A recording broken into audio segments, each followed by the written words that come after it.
Oh, that was different. Yeah. She changed your tune. What the Hello, heck? everybody. Look at all these peeps. Got Haiku, we got Taylor Blue. I know, Haiku, I Uh, love your red hair. is that new? That's new, isn't it? Oh, Channel, I've only had it Chanel. for like 2 or 3 weeks, maybe two yeah, I classes. was like, maybe I saw it last week, but it feels more bright today. I've The not been paying sun attention. coming in hot. Yeah, she's just burning it up. Yeah. Seriously. That's awesome. Let's see. Who else we got here? We got Monique representing Pride Rock, it looks like. Nice. Isabella Schaefer, always great to see you. Saw you yesterday. You're amazing as ever. Sarah, AB, Hello, AB. Destiny Hall Harper, Enzo. Enzo, good to wait. She hears me. I really should start the recording after we do the romper room introductions. Oh, okay, fine. I mean, no, iPad. it's Thank okay. you, iPad. I like that we all do that. Hello, everyone. Yes, so great to see everybody's. Okay. So, wow. Okay, so we got some fun stuff to talk about. I've actually been going through your folders and looking at your work. Oh man, you guys are killing it. So good. Holly knows what I'm talking about, nodding. Oh, hi, David. Oh, hi, Mark. Yeah, you guys are killing it. Yep. Sorry. Don't do that. Sorry. It's not that kind of class. Ashley. I just don't want that in my class. No, I don't. Who does? I don't. Not me either. Nope. Some of you guys are like taking giant, big chomps, big, ambitious bites out of the assignment. Egypt, I'm looking at you. Oh, yeah. Some of you are, dipping a little toe into it. Either way, you are doing the greatest thing. You are taking your steps into sequential storytelling, and you're risking a lot. You're making mistakes. You're taking chances, and I love everything about it. Some of you are following your instincts. Some of you are listening to or following some of the lecture notes, and it's tricky trying to figure out exactly how you want to compose these panels versus the pages. And yeah, and hopefully you're all learning new things in the process. It's a weird balance, isn't it?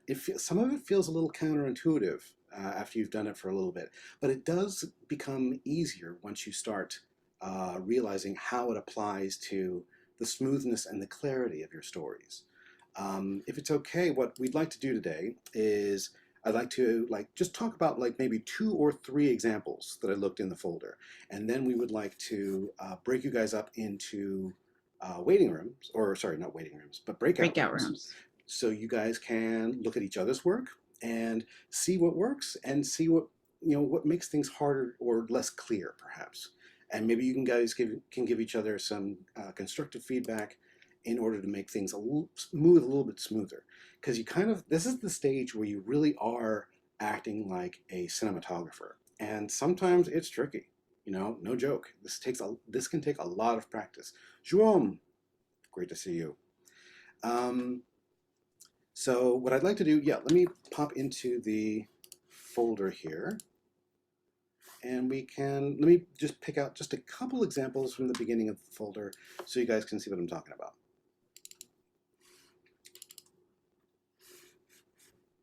Now, I'm not calling anybody out for doing anything right or wrong. You guys are all doing amazing work. I'm so proud of all of you. Yes. Let me see. Where should we begin? Let's maybe start with AB. We actually start, I'm sorry, I want to make sure that we're covering as many students in the class as possible that haven't got their work done. And I know we've looked at AB's work before. Sorry, AB. Okay. It was going to be a very short little note. It was basically, and because I've repeated I repeat myself a lot on this note throughout the folder, Okay, got it. throughout everybody's folder, really. And the idea is that you don't want to break the 180-degree rule unless you're intentionally trying to make people disoriented. Like, for example, here's AB's beautiful page, and I know we're just using AB as an example here, where you've got a guy walking from left to right, and then somebody comes in behind them. They stop, camera's still on the left side, and suddenly they're in front of them. And that's a little disorienting. Does the guy turn around, or did they like shoot ahead of them? Because here he's looking back, and then they're in the front, and this person is still looking from right to left. If they paused behind the big lanky guy with the buckets, then she should be behind him, or something like that. That seems like a more natural choice for me for the blocking, and maybe he could turn around, but the camera would stay on the same side. Does that make sense, AB? Yeah, so I just want to ask, so if in the fourth panel, if I show lines to show that he's turning around Mhm.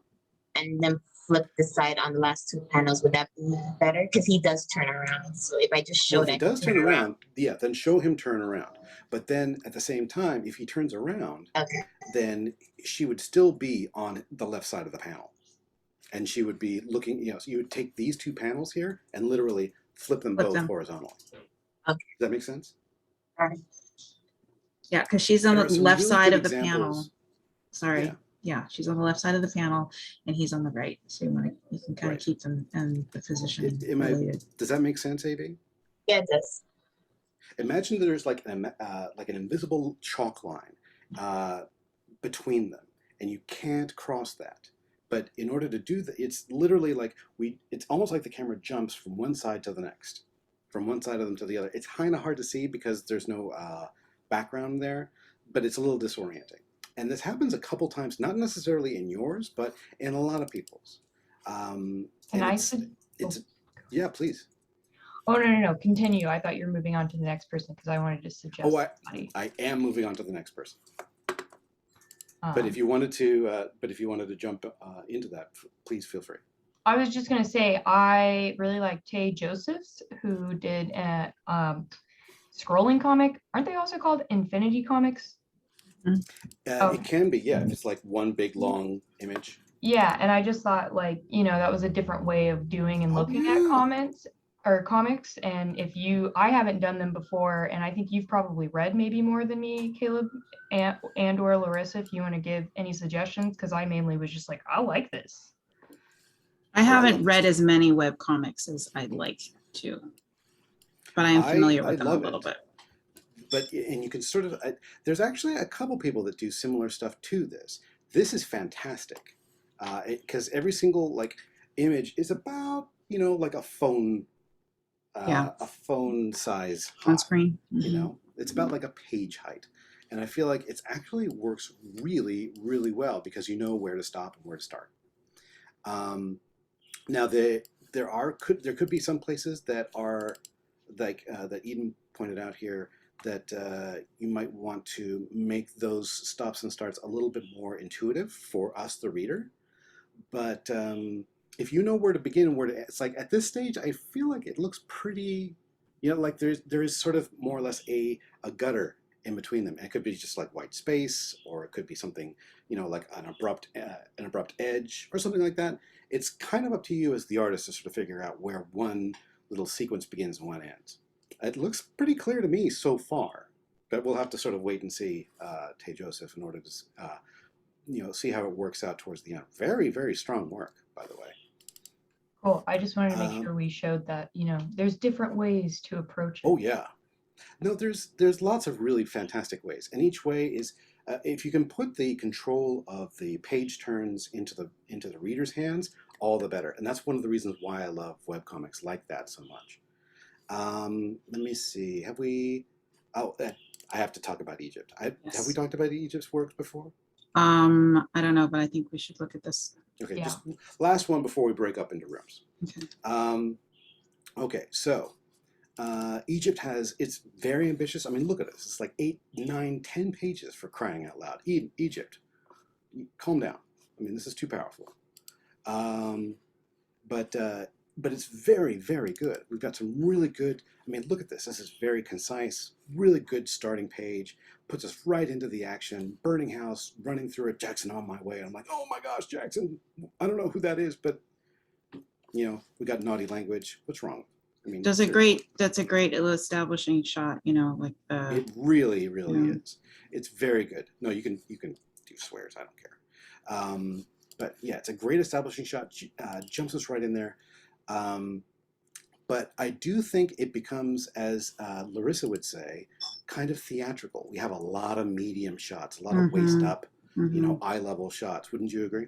Yes, yes. In fact, one of the things that I didn't comment, but I was noticing is that there are a lot of profile shots in here. And I know profile faces are easier to draw, but you're going to want to, and this is why we, you know, use construction for our head drawings. You want to get a little bit, rotate your camera around this character a little bit more and figure out what would be the best point of view to show what's happening, to show the expression on the face with the background. Right. You know, so like the second panel, that's a great one. That's 3/4, but it's, you know, it's a little bit Dutch angle, so that's really fun. Yes. Yeah, it's a subtle change. Oh man, something's about to happen. But then we see the door fall down. What we really should see is the door fly off the hinges. You know, that was my, like, literally, we should see the zap, maybe from inside the room. Yeah, we want to see how that. the first, sorry, I'm Caleb, we want to Oh, see how you're the good. second panel is connected to that third panel. I think I noticed a lot of these hookups where, you know, things are happening from one panel to the next, but the reader is like, wait, what happened?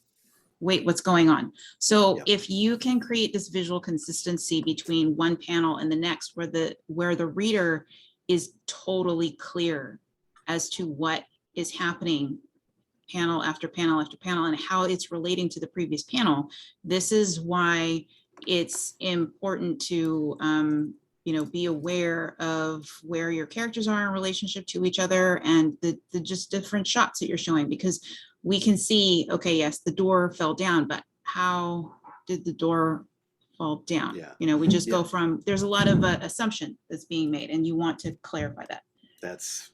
Couldn't have said it better. What you want to do is you want to try to remember that each panel happens because of the one previous, and because of that, she, you know, the door's not flying off its hinges. Because of that, she's charging up. You know, and because of that, she has to point her finger. Because of that, the door falls in. No, the door is blasted off its hinges. We don't even need to see it fall. Okay, we can sort of just assume. One last one before we break up. It was Are we breaking page up? 6. Well, no, before we break up into rooms, Breakout. into breakout rooms. Don't break up with me, Caleb. No, of course not. Okay. What kind of I'm person sorry. do you think I am? That's weird. But the idea is that there's one last thing here, and it's still kind of theatrical. Like, you picked moments where, like that really great Dutch angle that Larissa pointed out. This one right here, where, you know, Jackson, I will save you. Are they a cat? Are they a kid? I'm not really sure. It doesn't matter. But the point is that, you know, by the goddess, I will save you. And suddenly we hear a crack. The moment is broken, and then we have to go. So I was thinking, what if this? Where did the crack come from? Did it come from above? Did it come from below? That's an opportunity for you to sort of tilt the camera one way or the other.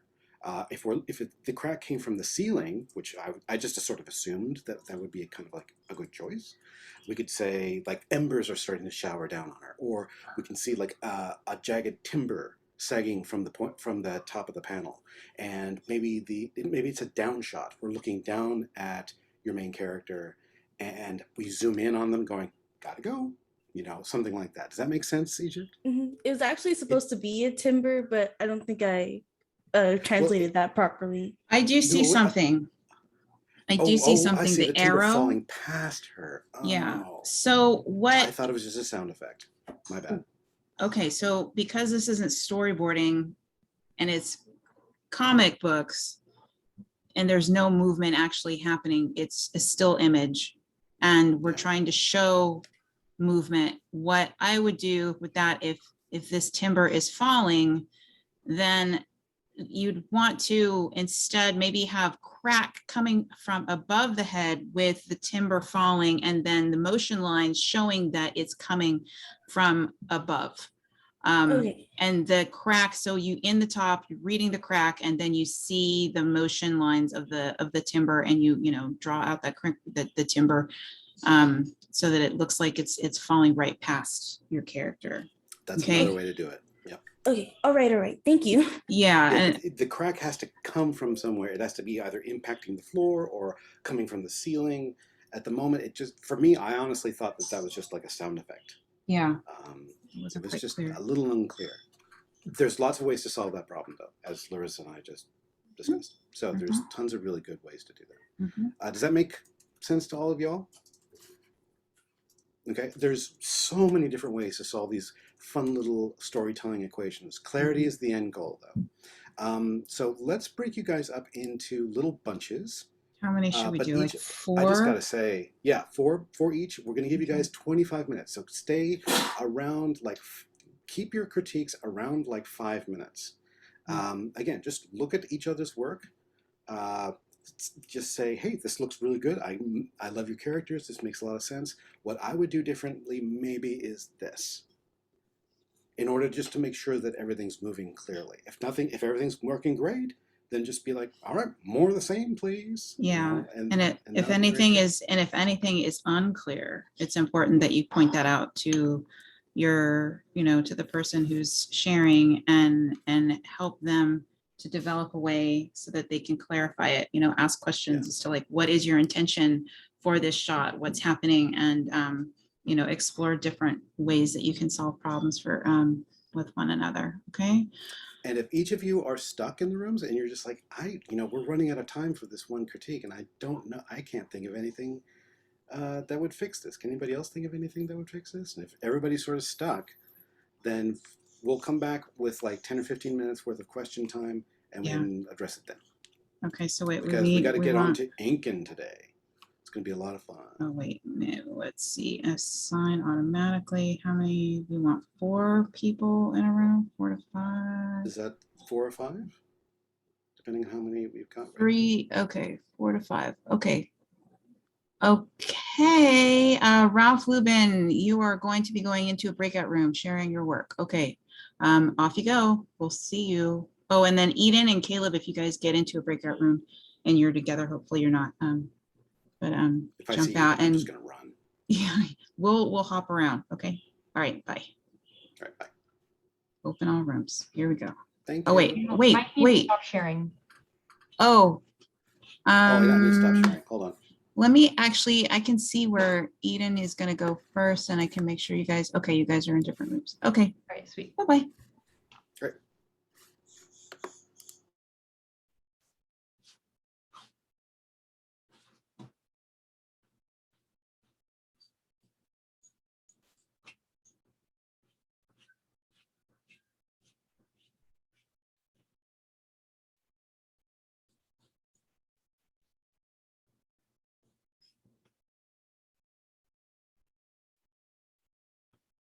Ginger, how come you're not joined? What is going on? Oh, okay, you're in. All right, so, oh, we're in a room. Wait, why isn't AB not joined?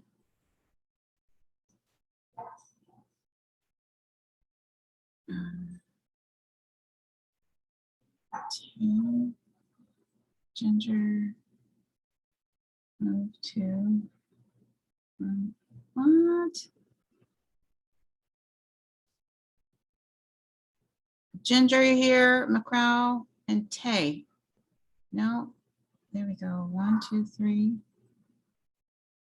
What? Move to room 2. Okay, there. Now everybody's in a stinking room.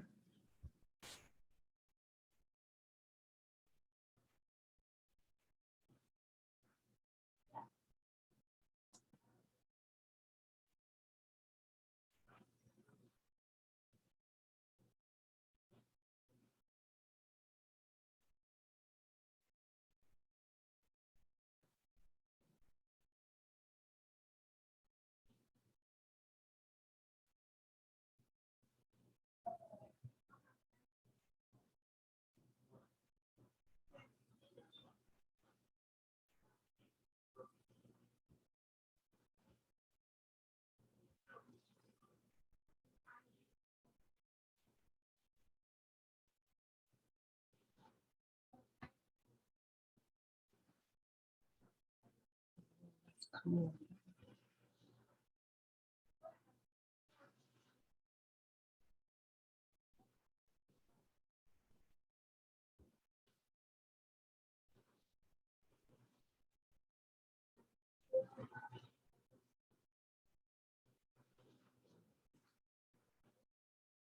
Everybody feel pretty good? Brigitte Brer. Oh, Brigitte? Yep, Nice. Brigitte. Brigitte, I'm so sorry. Oh, no worries. Well, you I already guys slaughtered her are- name in the breakout room. I'm terrible at this stuff. I am trying to get better.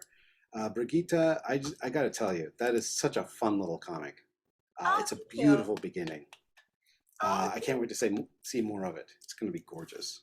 It's everybody. Thank you so much. Yeah, absolutely. This is just super duper fun. I can't wait to see more. Shoot. Let me make sure I got something to show you guys in a second. Give me 2 shakes. Hey, Joseph. Hello, welcome back, everybody. Hello.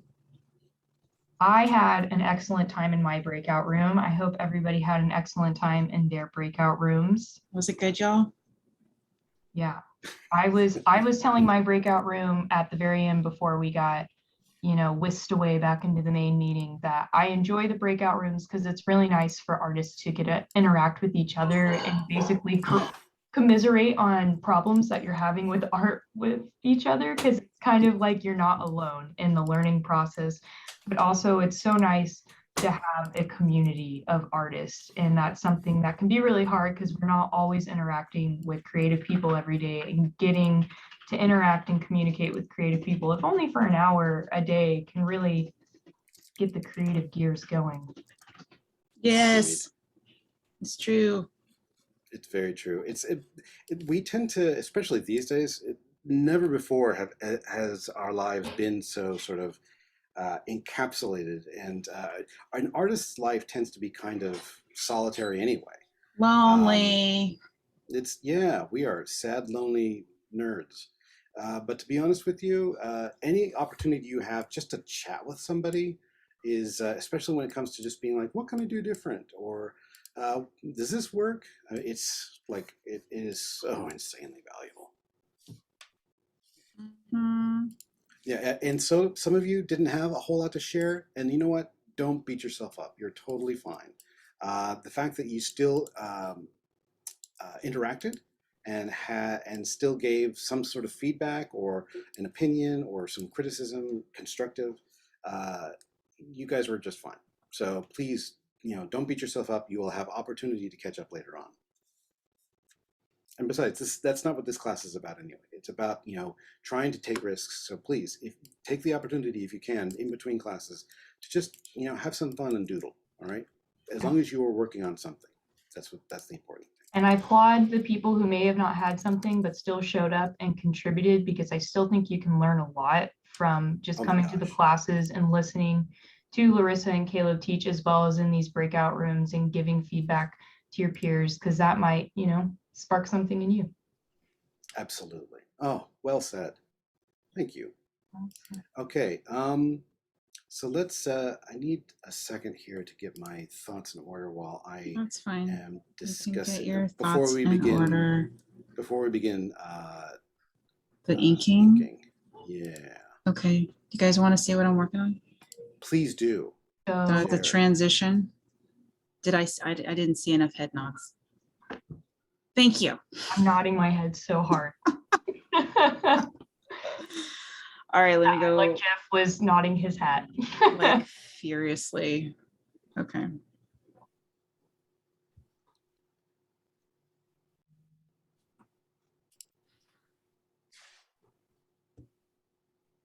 Okay. Look at those clean lines. Dang. My You know God, what? they're clean. This is inks, which isn't really inks. This is just my clean. So I'll just go in here and share while Caleb is getting ready for his inks. Do you mind if I ask you just a question or two? No, All right. So this is Clip Studio Paint. this is Clip Studio Paint. And you're using something called Blake pencil. Is that something that you made? That's the darker pencil that I renamed as Blake Oh. pencil. Nice. So because the first page, I'll show you what I did, you guys. This is what I did. I used the design pencil on the first page. And then I realized that that's not the pencil I should be using. I should be using the darker pencil. And then I was like, oh, dang it. But you know what? This is what I love about Clip Studio Paint, y'all.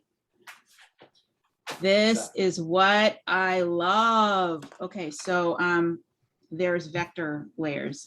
How many of you guys do your drawings on vector layers in Clip Studio Paint? Yes, it's like superpower. It's like Jeff Superman. Larkin, you're using vectors? How Yeah, did this okay. not come up in the breakout room? But look, this is why I'm using Barely knew you. vector. Okay, so let me go into, where is it? I'll go here. Is this my background? Okay, so this is I gotta label this as BG. This is my background. Frederick, you too are a vectorizer? Well, just for this, because here's the thing.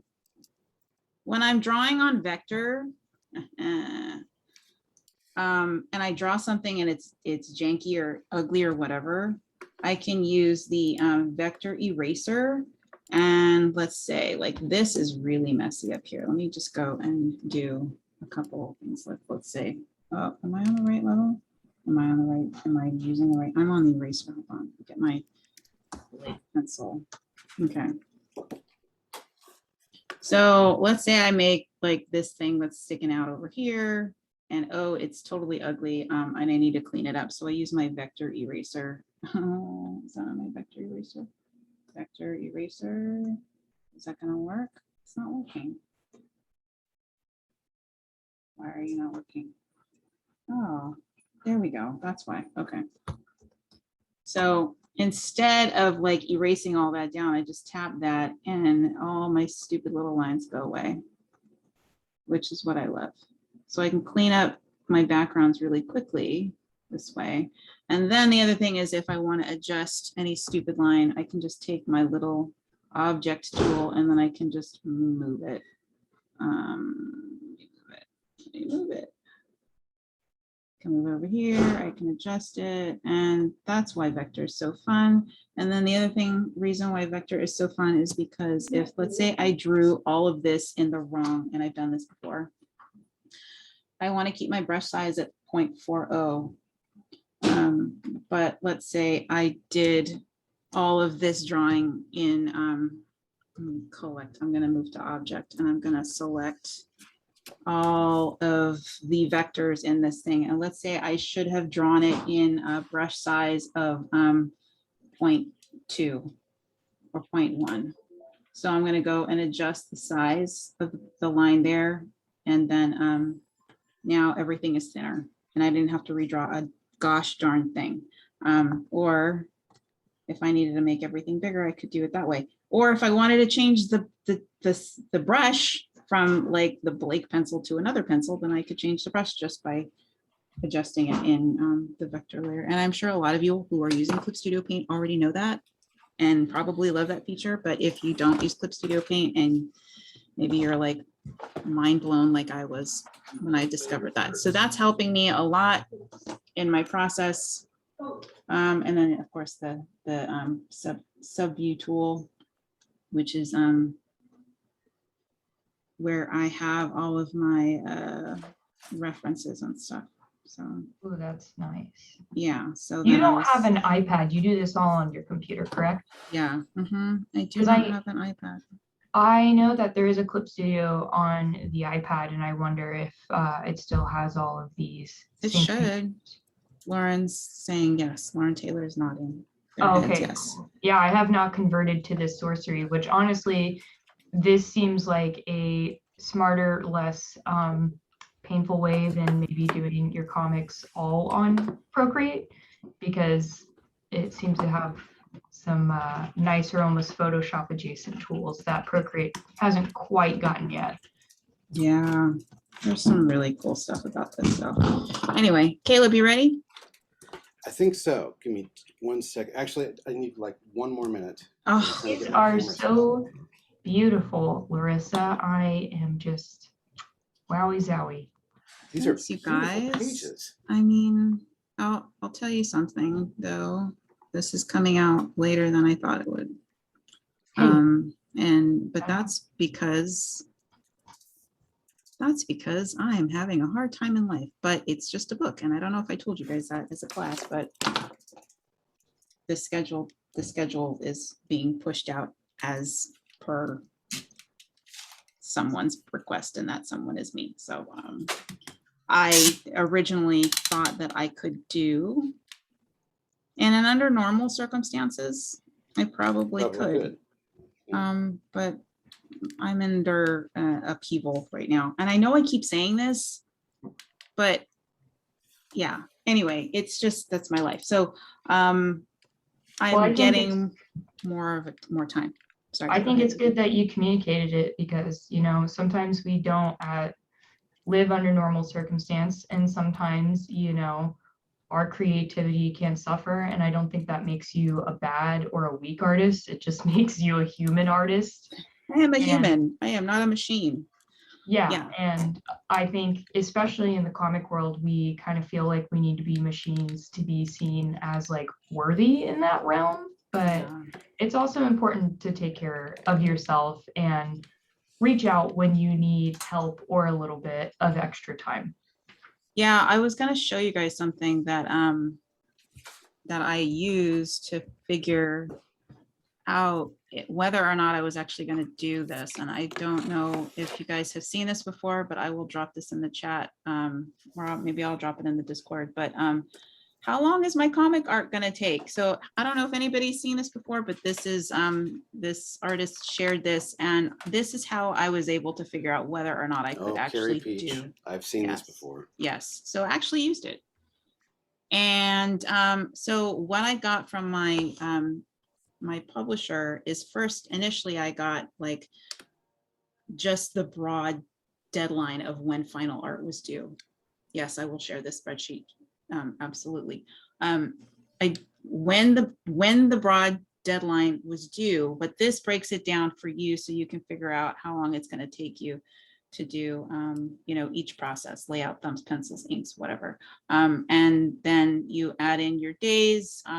If you want sick days, you should add sick days, any extra days that you're going to need off, inevitable fixes, revisions, buffers days. And then you put in your start date and you put in your deadline. And then it tells you how many days in between those 2 points, and then you put in your page count. So for me, I have like 60 pages that I need to be getting done between this period of time. And that means that I'll have 113 days to do 60 pages, whereas before I was only getting like 1 day a page, if that, which is not enough. And under normal circumstances, maybe, but still, I'm not a superhuman. I am not a machine. I am a human. And I believe and I was talking to another person, I don't know how many people know about Kazuki Ueshi and his 9th book of Amulet, and how he was going through like some major health crises before. And I don't know if that had anything to do with his work, but it might have. But yeah, it's Was there a dip or something? Was there something measurable that he talked about? I don't no, somebody just brought it up to me and I had Googled it, but yeah, you just don't want to be, and I've talked to other illustrators who do the same thing. You're not a machine, and you need to, no one's going to applaud you at the end of your book when it's done that you only slept for 5 hours for 3 months while you did it, you know?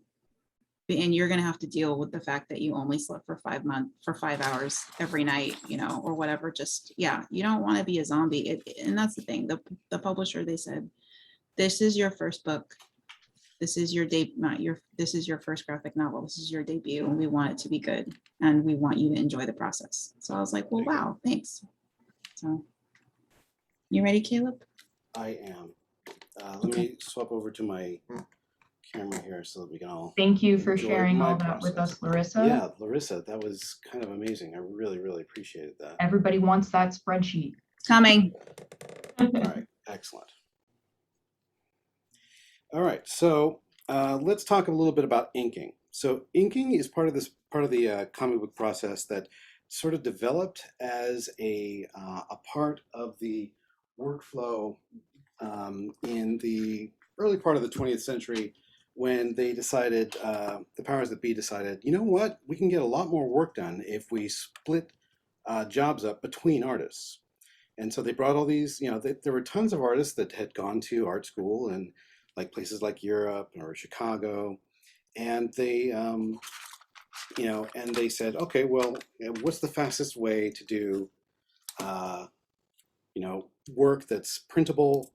And they're like, well, I just do what I do for all my paintings, which is I do an underdrawing in pencil, and then I apply India ink, which is the old master's way of doing an underdrawing for oil painting, because India ink is permanent and it's indelible, and you can erase. You can like use washes on top of it for oil or for casing or any of these other classic media, and nothing really changes about it.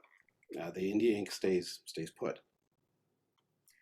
And that's why we tend to do inking in comics now, because there was a dedicated penciler / inker, or sometimes both. So here's how but it's become sort of its own art form now. There are rules around like how people approach inking, or how people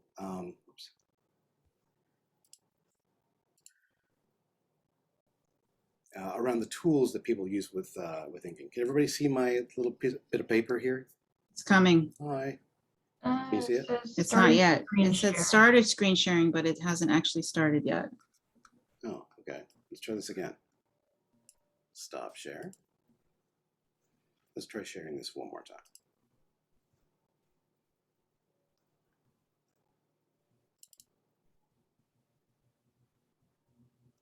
Still not.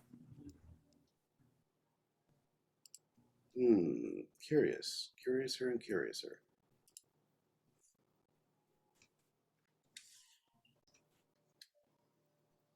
You sharing on your laptop or your iPad? My iPad.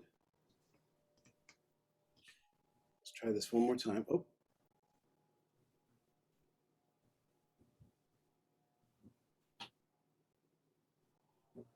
Okay.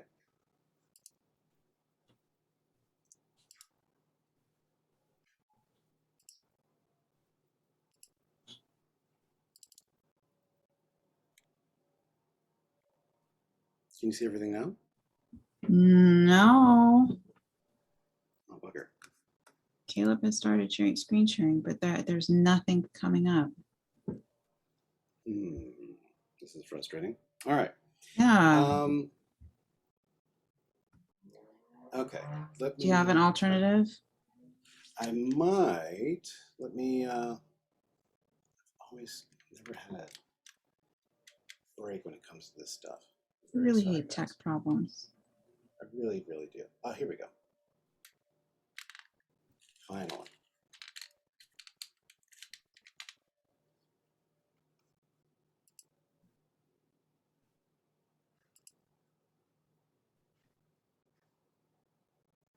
Who said they thought Larissa was a Terminator underneath? That is funny. I'm just reading the comments. I wish I was. Feelings are so hard, you guys. Emotions. Truly. Just if I could just put my emotions in a little box and just like not deal with them, I could just be a machine and I could just work. But it's like that's not how life is. It's not the way it works. I'm so sorry, guys. Just wait one more second. Well, I will give you my 2 cents that I paid for from going to therapy. Yes, let's all talk about our therapy, what our therapists tell us. Yeah. But I think Graphic Novels 101, subreddit therapy session. Good. That, feeling that you are the sky and that feelings are the weather. So basically there's a storm in the sky, but you are not the storm, you are the sky, and it will come to pass. I don't know. I thought it was very powerful when I heard it. That is really powerful. Yeah. And that, no matter what, you are the sky, and that weather will pass. Those clouds will pass. And sometimes you have nice blanket clouds. Sometimes you have really heavy, dripping with water, stormy clouds. And then other times you're completely clear and free. So, or another, I think it's some kind of, I don't know, maybe it was from a haiku or something like that, but it said that feelings are just visitors. They come and they go. That is a good share, Eden. Yeah, Thank you. you're welcome. I paid a lot of money for that, so. Seriously. Thanks for the free therapy. Caleb. Yeah, sorry about that. Okay, so I'm just going to, I was going to show you guys a traditional demonstration of inking, but I cannot get my Can't get your cannot get camera my to work? camera to work, which is incredibly frustrating because it normally hops on perfectly. So what I'm going to do is Do you I'm want to going jump out of Zoom and jump in and see again to see if that helps? It might. Does anybody mind? I promise I will make it worth your while. Yeah, because I- we want to see you ink. Okay, well, the thing is, I could do it digitally as well. Oh, But so, well, let me Okay. give me like 3 more minutes to see if I can try and do this, and if not, I will do the alternative, which is digital inking, which I believe most of you guys do anyway. So let me okay. see Well, if I can then while you're doing that, 3 I'm going to go minutes. into the, I'm going to go hop into, out. okay, bye. And then Eden will let you in. Yes. All right, thank you. Are you gonna look at more student work? 'Cause I Yes. have one yes. that I really suggest. Okay, why don't you, let me see here. Second. Okay, tell me who. I think that, let me see, I want to get their last name in here. Shirley Ting had an amazing comic that I think we should all take a little peep at. Gotcha. Shirley, are you here? Yes. Good job, Shirley.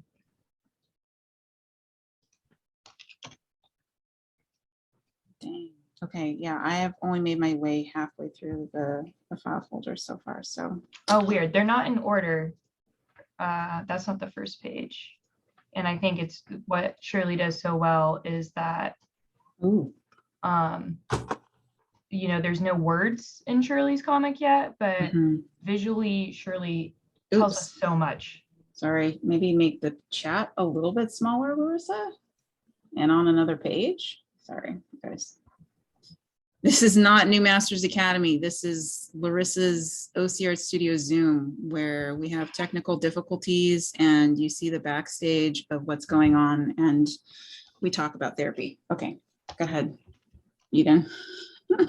Oh, that was pretty much, that was, if you go through Shirley's, I didn't see what Shirley wrote back to me yet, but if you go through Shirley's comic, I think they did a really good job of showing and we're not being told yet. Obviously, there will be text to come, and I'm sure it will give us a lot of insight of what is going on a more deeper level, but I really like the visual storytelling and also how much, I don't know, if you keep flipping through, Okay, there's, so we have this establishing shot of building something, and then we've got a lady sitting on a chair who's doing a good job of pointing out what they need to do or what they shouldn't be doing. We've got all these characters sitting at this table. That in and of itself is always really hard to do. Characters sitting at a table.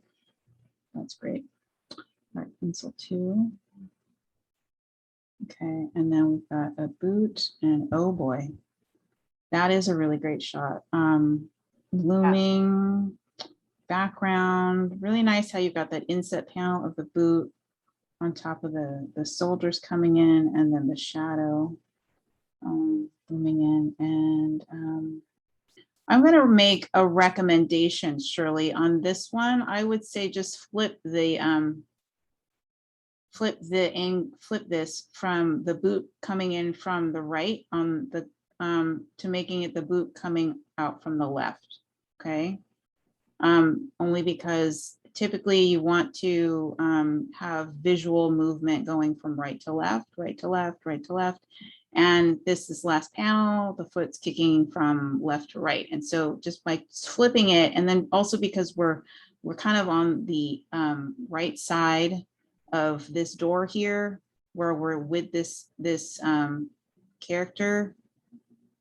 And I think if you just flip that, that would make a little bit more sense to me, just visually. It's the flow. It's about the flow of moving thing. Okay, that was pencil 2. Now we need to go to pencil 3. Did Caleb come back yet? Not yet. Okay. Okay. All right. So, great panel gutters. Oh my goodness. Yeah, I wasn't sure about the door at the bottom, how that would, how you thought that would read once they developed this page more. Because I understand what the action is, but it's more about where the placement is. Yeah, this doesn't seem quite right to me. But good flow. First of all, I'm assuming that this door is that door. Yes. Yes.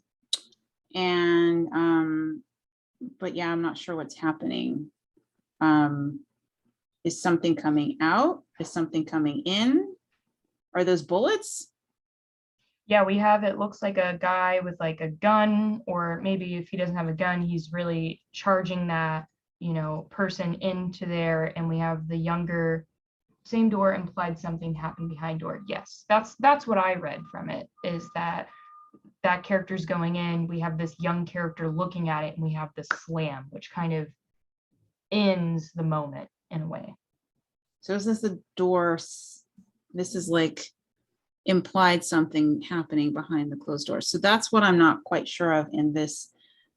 First off, the placement of the panel in this lower corner, I think it doesn't necessarily need to be angled. I see that the angled gutters is a way to kind of create tension and dynamic, but I don't know if that is necessarily needed here.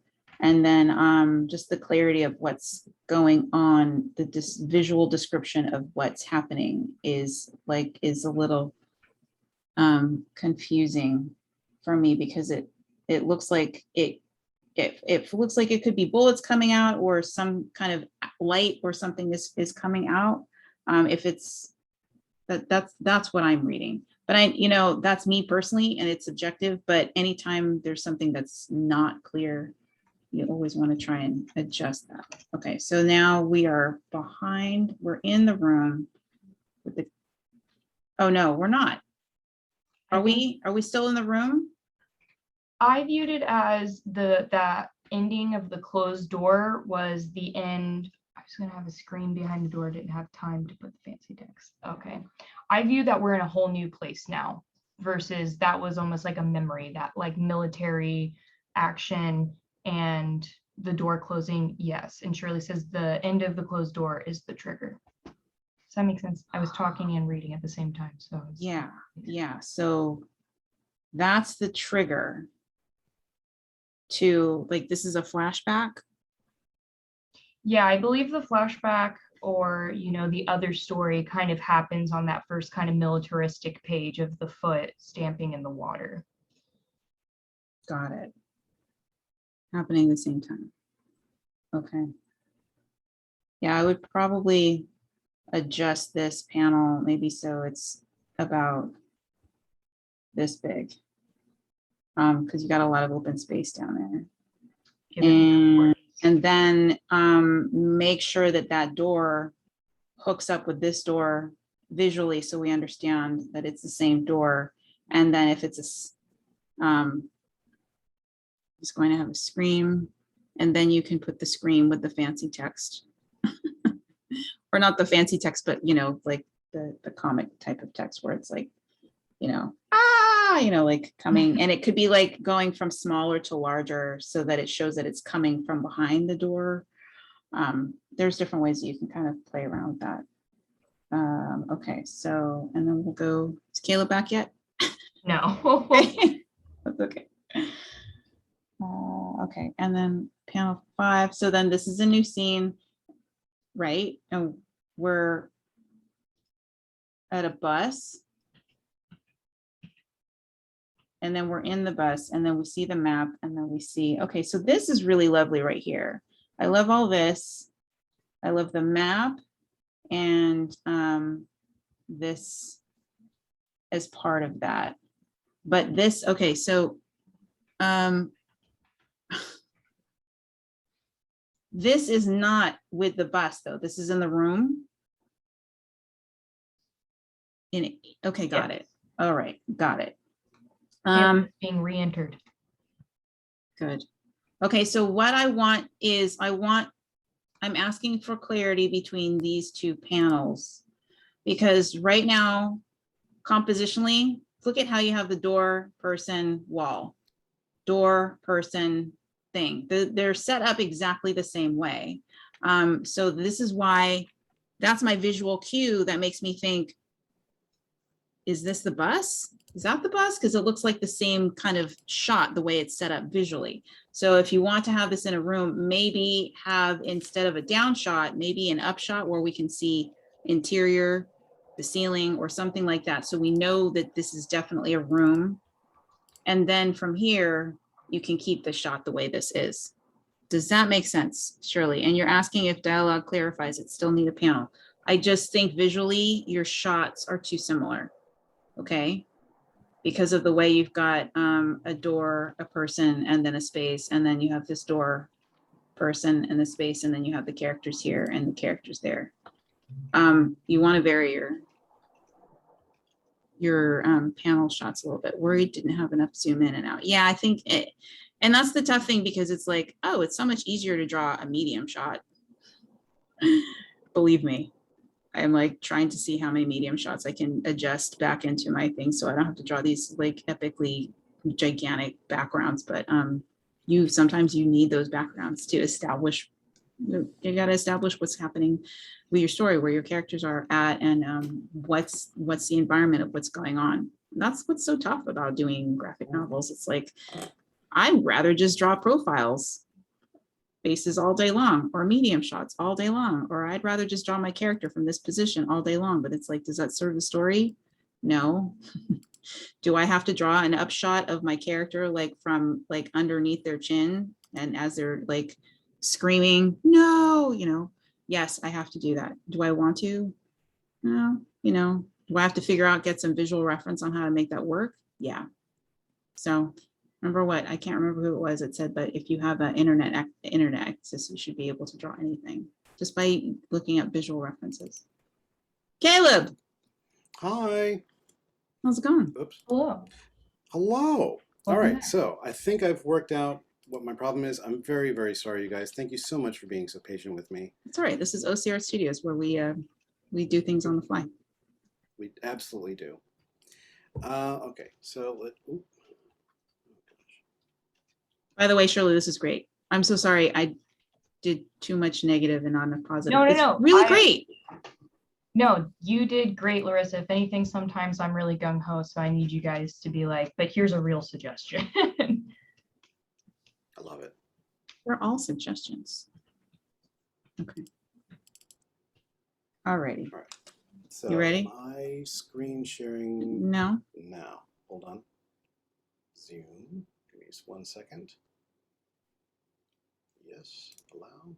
Caleb There we Cleveland has started screen sharing, but I do not see anything. Still nothing. go. Okay.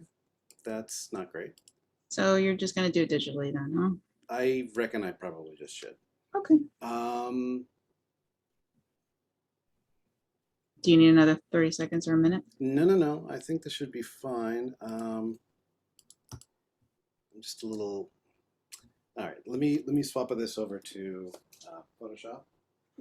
Okay. And that way, and I'm going to show you guys just using my camera here, so you guys can sort of see what I'm working on. Bummer. The universe is denying all of us this experience. It is like Well, it's- Mercury in retrograde or something. That's it. Mercury. And Just kidding. I don't know anything about that stuff. This is emotions. Digital emotions. Yeah. Okay. It is So digital emotions. all right. So let me stop this for a second. So odd. All right, here we go. All right, so can everybody see me at least? Yes. I can All right. see you. Excellent. Just gonna move all my garbage that I was going to share you guys over to this thing so that you guys can see what I was going to do before. All right, so I was going to show you guys tons of like traditional tools that I use. Just checked, it is not retrograde. Shwoom. Thank you very much for getting us on the astrological side, on the astrological front. Typically what I do is I show you guys all the tools you can get. Most of the tools you don't need for doing inking. So hopefully I tend to do most of my stuff traditionally because it just feels kind of tactile and lovely, and it makes you feel like you're not quite so precious about it.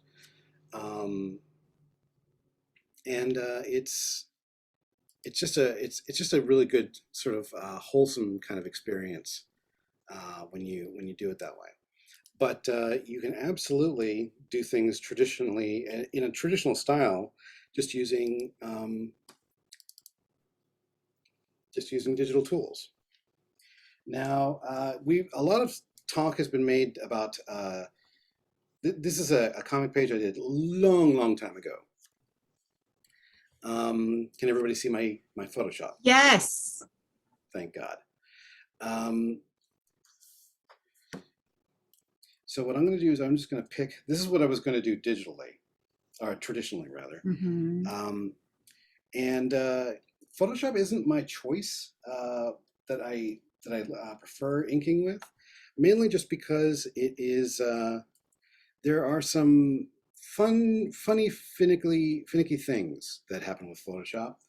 Photoshop has a tendency to interact kind of poorly with the drivers of various digitizing tablets, like the Wacom, sorry, Mhm. Wacom, I should say. Mhm. Oops. And as a result, what you get sometimes is you get these funny little artifacts. This is, oh, here. Yeah, actually, that's not a bad example here. Especially if you have a heavy stroke and then you lift it up suddenly, you get stuff like this. These weird little tongues or tips that sort of stick out at the end here. They typically would come out all the time. Yeah, see, here's an even better one. They don't taper really naturally. That's a side effect of Photoshop sort of fighting the driver for the tablet. Now there are, and as a result, a lot of people have tried to create their own brushes and have sort of tried to sort of, I guess, futzed with or tried to arrange the shape of the brush head in order to try to avoid those artifacts. Probably the one that you are most familiar with is Kyle T. Webster, who was hired by Adobe to do all their brushes Mhm. like a couple of years ago. And but he hasn't really fixed the problem. He's just made it prettier. The problem still persists. You know, there's still a problem with Photoshop interacting kind of poorly with these digitizing tablets. The other platforms that we've talked about, like Clip Studio Pro, is probably the best one when it comes to doing stuff like that. They have these razor sharp tips to their inking strokes. As well, and what's the other one? Oh yeah, Procreate actually has a really good interactive sort of, it interacts with the iPad driver as well really nicely. But if you want to get the best one, I would go with Clip Studio. It tends to just make things look very natural, very traditional. So here's what I'd typically do here. You always want to try and, I mean, everybody's got a different approach when it comes to inking. There are as many different styles of inking as there are inkers. The main thing that you want to remember is that when you typically ink, you want to work a little bit bigger than the the print quality of the page. So here, let me I'm going to stop sharing just this for just a second, because what you guys need to see is that the typical page is actually like this big. This is Brian Stelfreeze. Your galaxy is like making it disappear. Yeah, sorry, hold on. Hold it in front of you. All right, here we go. There you go. Here, let me just turn off my background.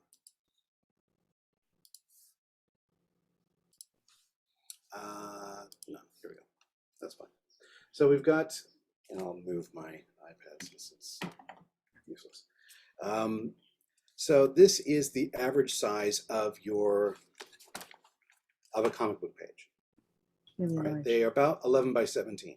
Yeah. This is an amazing book that came out a couple of years ago. It was like $10. Brian Stelfreeze is one of the most beautiful, razor sharp, detail-oriented inkers that is out there right now. For those, it's I'll put a link in the chat here so you guys can see it. It's a mix of traditional and digital. This is a sort of like a vampire action story. Beautiful. It's kind of like a crime story. Like, what if the vampires were like their own mafia, that sort of thing. It's really, really beautiful. And it's about this guy that has to protect them during the day. He's called the Dayman. So when they're sleeping, he has to sort of be specially trained to guard them. And like how all these daymen have like this, they have like their own little club, and they especially become targets. It's really, really good. If you can find it at like some used comic book store, it's several years old. It's probably out of print, but you kind of get the idea that he really loves these really strong, sharp lines. The first thing that pops out to you is these big, enormous black solid fields. blacks. Yes. Yeah, that's what's known as dropping blacks or dropping shadow. They have some really, really gorgeous examples of this in this book. And it's a tool that a lot of comic artists use to kind of simplify their tasks. It goes basically kind of like the similar way that those Wally Wood panels kind of work. The 20 what is it, the 22 panels that always work that we showed you guys. Mhm. Yeah, the idea is to create big fields of contrast so that you don't feel the need to fill everything with detail. You can focus the reader's eye where you want it to go. Typically, you want to either create a background that's very detail heavy or a foreground that's very detail heavy, not both, because that way, you can the reader can kind of get lost. If you're looking for other books, by the way, that can help you learn a little bit about inking, this is the first one I would recommend. Yep. Alfonso Dunn, Pen and Ink Drawing. It is a kind of like this beautiful, it takes you from the beginning of inking, to like what kind of tools you can use, what kind of tools you can find. You can make your own tools for inking. It's not all about, buying these epic, beautiful dip pens or brushes. One of the coolest techniques I know of for inking is for like creating shadows under eyes and stuff. There's an inker by the name of Becky Clunan who uses her thumb and fingerprints for like creating little areas of shadow. It's just so, so beautiful. So yeah, Pen and Ink Drawing, they cover stuff like that in there. Alfonso Dunn. If you want to get really fastidious and like look at professional inkers, the way that they would choose to ink like one page and all of them ink the same page but different ways, I would recommend getting this one, which is called The Art of Comic Book Inking by Gary Martin. And again, I'll put all these into the chat here in a minute so you guys can sort of see it. And literally, that's what most of the book is. They talk a little bit about, halftone. They talk about, they have this beautiful artwork by the name done by this guy Steve Rude, and every single one of them does their inking in a slightly different way. Some inkers are like, I use a pen all the time. I've never been able to use a brush. Other people are like, I use a brush all the time. Never been able to use a pen. It's kind of crazy. And they also have your very own little sample page at the end. So you can check that out as well. Either way, there's no real wrong way to do it, but there are ways that make it clearer and easier. So let me hop over into this. We've got about 25 minutes. So let me show you guys the way that I would do it. Inking is actually really beautiful and meditative, especially if you're inking your own work. That's sometimes a luxury that artists sometimes don't really have. I really love using brushes that have its own natural sort of gritty tooth to it to sort of emulate the the way that bristles or pencil kind of works on paper. If that's not your bag, you don't have to. You don't have to use it. But I really like, if you zoom in, you can sort of see it's a very kind of crunchy looking little line there. The way that a lot of inkers tend to work is that they find the outline first and then make it nice and thick and heavy. And the way that they figure out what's going to be heavy and what isn't is by the focal plane that the object is on. This, this lovely lady here, this is Centauri from a comic that I did with a friend of mine.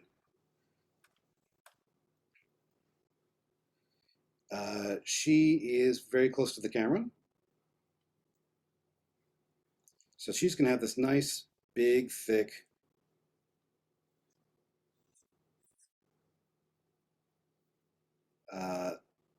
outer line.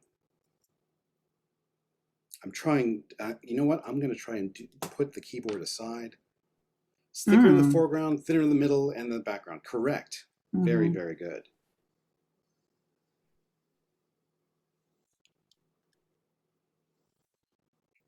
Now, if I'm going to do, let's see, this is 25. I'm going to take it down to 15 for Gigs back here, our resident nerd. This is kind of an outline style that you sometimes see in Euro comics, because again, they tend to use traditional tools fairly heavily. A lot of times you can also see, now this is kind of sketchy. You can sort of see my pencils aren't particularly strong back here. One of the, and they cover this in both of these inking books. Part of the job of a, don't you love my my dialogue? It's razor sharp, son of a Balthadoon witch. Oh my God. Part of the job of an inker is to kind of like notice the eccentricities and build upon what the penciler is creating, but also to try and correct like minor problems that they leave behind. Like maybe they say in that Gary Martin book, for example, there's like almost a little fight that happens in between a couple of pages where William Stout, one of the greatest inkers of the late 20th century, he's like done murals down here in San Diego for museums and things like that. He's an exceptional inker. But he actually like goes off on this artist. He's like, don't they know how to draw a hand? So here, let me show you. Let me fix this for you with my inking. Dang. And he's like, he basically says, he's like, this is the inker's job, is to notice these things so that the penciler doesn't get docked, or so the art doesn't suffer.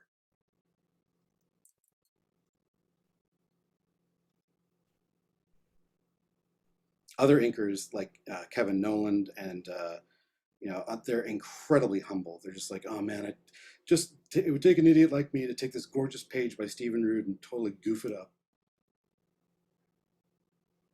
But it's an interesting art form unto itself. All right, so you can be a cool guy too, Eden. Good job. Text size and dialogue bubbles. How do we know if it's just proportionate?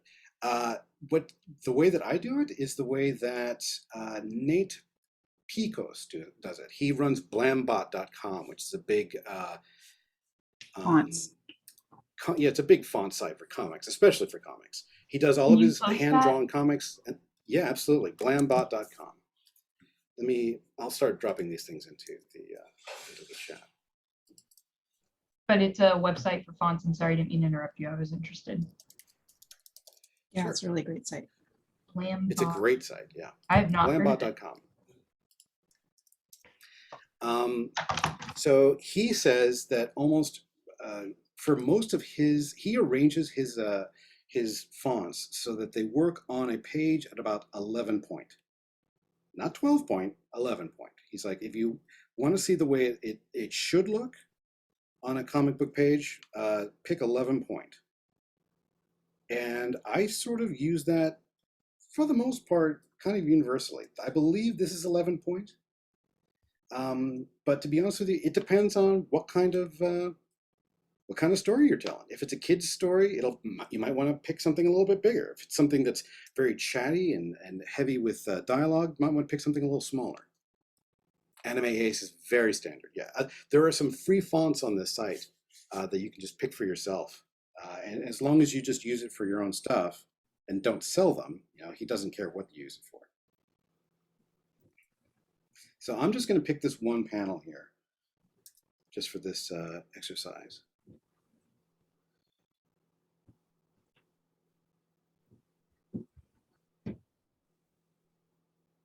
Make sure her brows are on fleek, as the kids say. Yeah. Thanks, Eden, for helping out with that. I'm actually going to pick something a little bit harder here now for the interiors, just so I can sort of show you guys.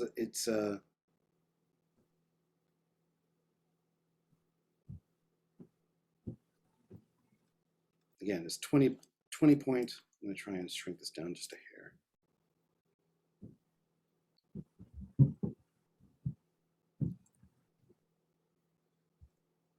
When it comes to inking, I use the exact same frame of reference and philosophy that I use for painting. I pick something, a brush or a pen or something that I think is a little too big for what I need.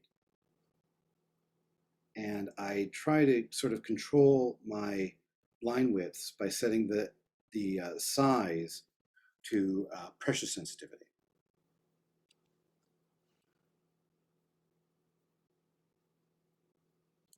It's still a little hard. I might make it a little smaller. That's a bit better.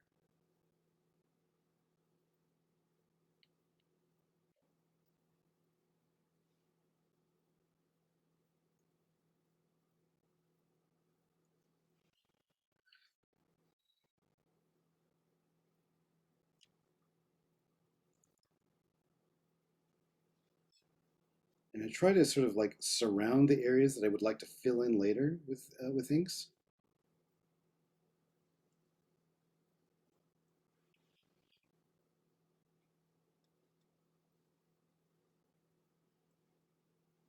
Remember, it's always a little bit trickier to remove these things, especially if you're using traditional tools. Would this But, page have color on it, Caleb? Or is this going to be just I beg your black and white? pardon? Is this going to have This is color just or gonna is be this black going to and be black and white? Okay. I might put color in it later when we start discussing color, but for right now, it's just going to be black and white. Uh-oh, you're on the same layer as your panel border. I know. Oops. Is there a rule of thumb about layers and inking? Yeah, you want to make sure that your hierarchy of layers doesn't interfere with your workflow. So if you do a lot of erasing, if you do a lot of going back and forth, adding, removing, you want to make sure that your panels are on a different layer than your inks. For sure. I am, and I'm sure this is something that Larissa knows all too well. Yes. I'm gonna make my pen size again just a tiny bit smaller. In Clip Studio Paint, you can actually make the panel borders because they have a tool for making panel borders, and then they have a masking tool which that you can draw within, and that works out fine. And you can change the color of the panel border. You can change the size of the panel borders, the thickness. Can adjust all those Now, a things. couple in of the these guys tools. have dark hair. So what I'm going to do, here's our awesome sort of fighter over here. I'm going to pick, well, as soon as I get to a point where my outlines are nice and sharp,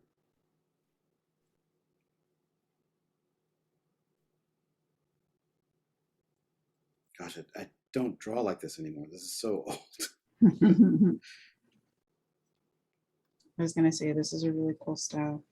This is so different than the style that I'm working in right now, just so like clean and simple. Yeah, I typically work in a more cartoony abstract style now. Mainly just because I feel like it's more akin to my, the kind of story that I like to tell. Mhm.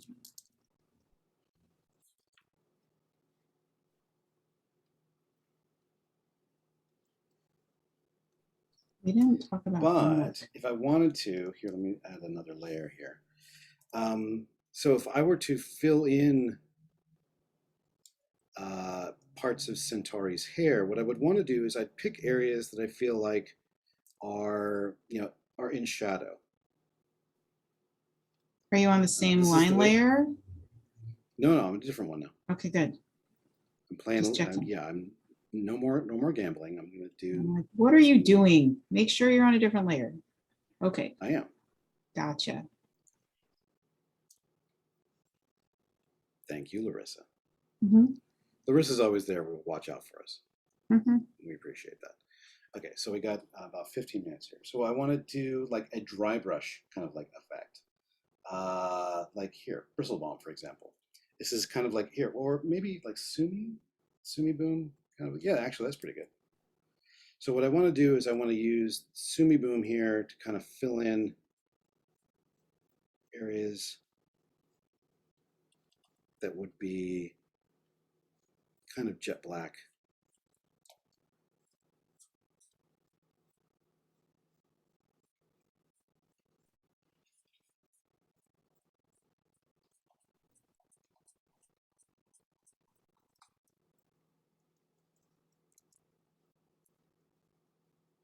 And then I can kind of feather in some of these other places.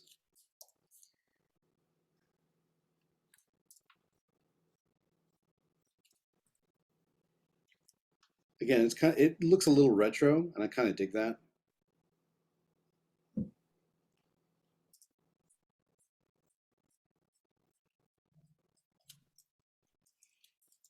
They talk a lot about these kinds of styles, like dry brushing, in some of the other books.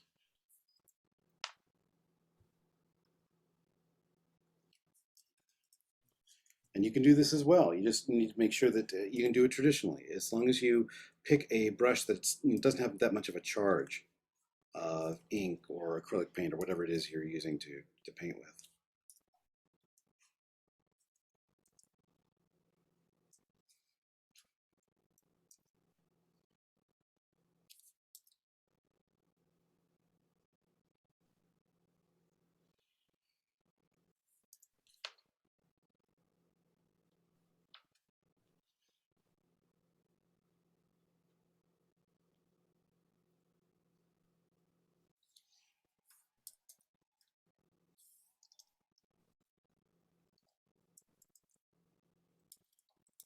There we go.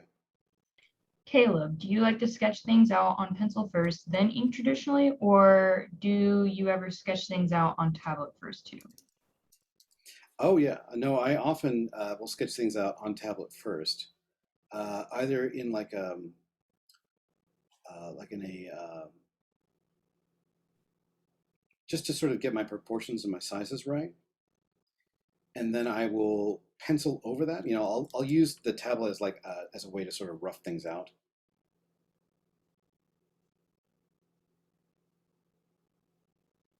Just to make sure I get all my panels where I want them.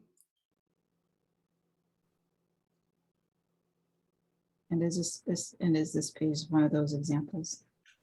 Yeah, exactly. This was drawn on paper, Mhm. and so I'm inking this traditionally, or sorry, digitally, just to sort of show you guys Yeah, because I just sort of use whatever is fastest. You know, I use tools that I have at hand.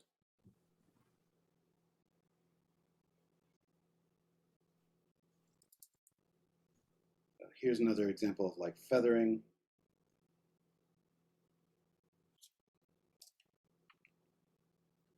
Yeah, some people will do stuff on tablet and then go back to traditional and then go back to Oh yeah, the a lot of people digital. go back and forth a lot. I can't do I it. know we talked about oh gosh, Emily Carroll before, and that's exactly how she tends to do a lot of her coloring.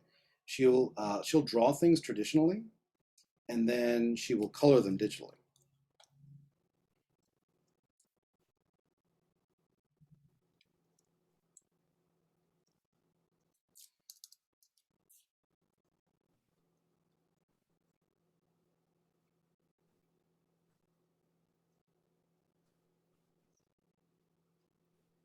There are some really great videos on YouTube you can watch. Walden Wong is one of my faves.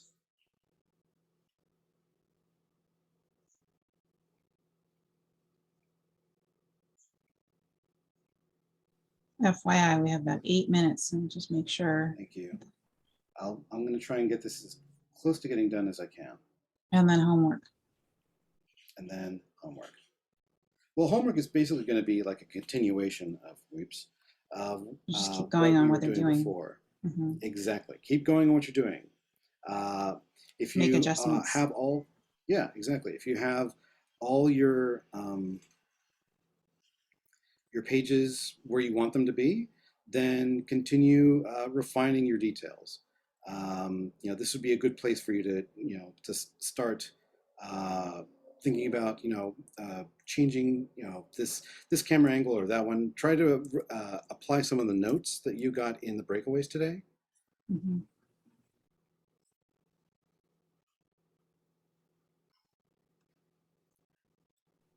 I really love that texture.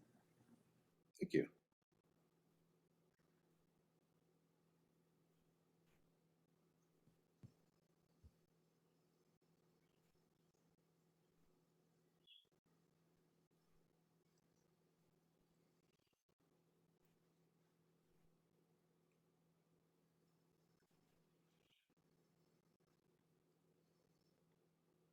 When in doubt, though, you know, if you see something that you can avoid drawing by filling it with black, I say go for it. I'm going to do some of that here with some of the background. Grab another layer here, and I'm just going to use this for like underbrush. And there's that artifacting again.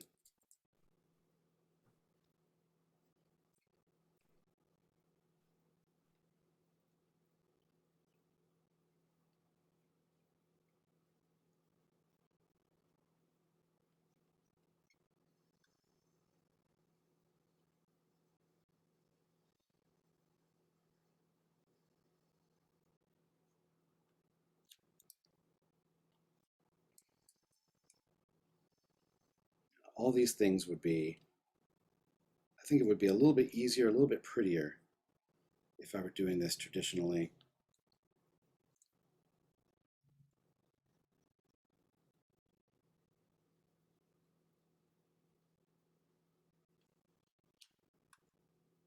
Oops, I want to make a tangent.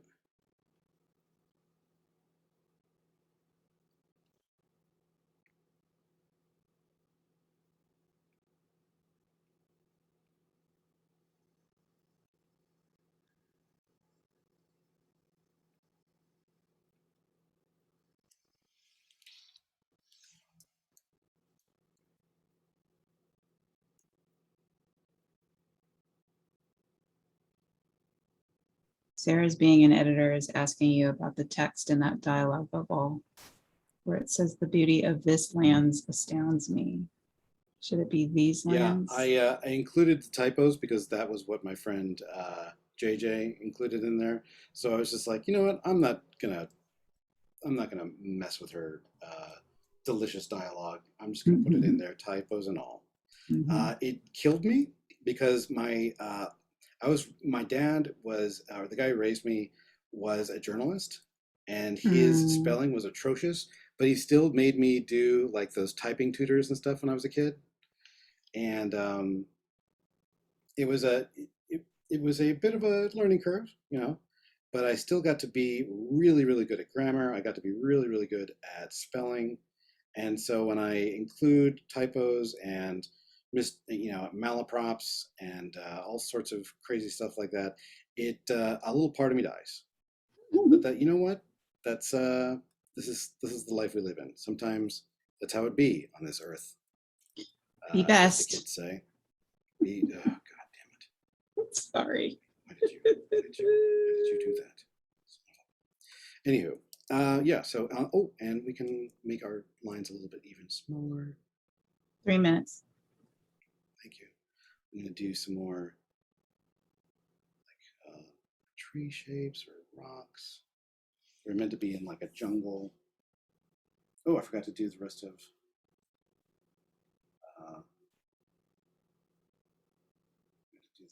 our warrior's hair. Xanthor, that was his name.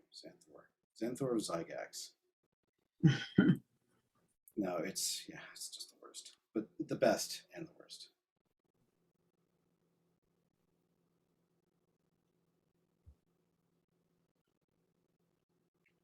So yeah, this is very sort of traditional, like old school comic book inking. This isn't the way I typically do my work now.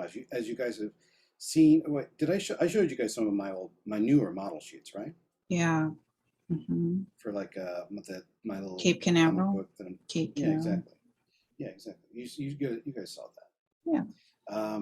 It's much more abstract now, and I feel like as a result, my storytelling is a little bit clearer because you have to work on stuff like that to well, I had to work on stuff like that in order to Yeah. make it look look readable. Mhm.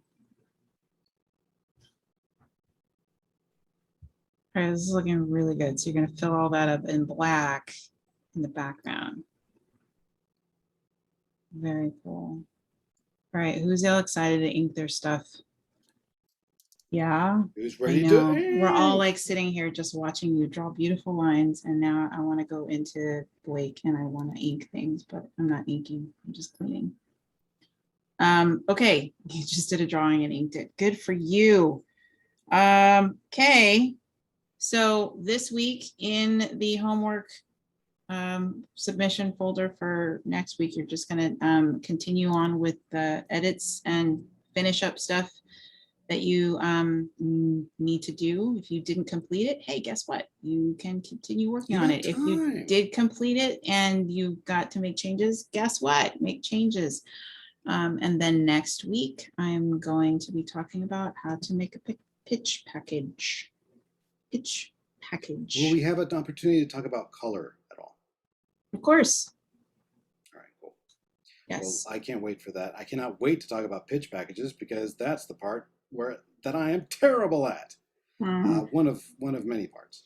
But this is going to be so much fun. Thank you guys so much for indulging me and for being so patient with my technical issues. Technical issues. Yeah. That's just Well, how it I'm goes. just an old dude, and technology and me tend to fight. I'm an old dude too. That's okay. Who isn't an old dude? We're Eden's all an old old dudes. dude. Anyway, so thank you guys so much. Let me stop sharing here. Okay, y'all good? Anybody have any questions? No? Now, you don't have to ink if you don't want to. A lot of people choose to sort of keep their pencils and stuff like that.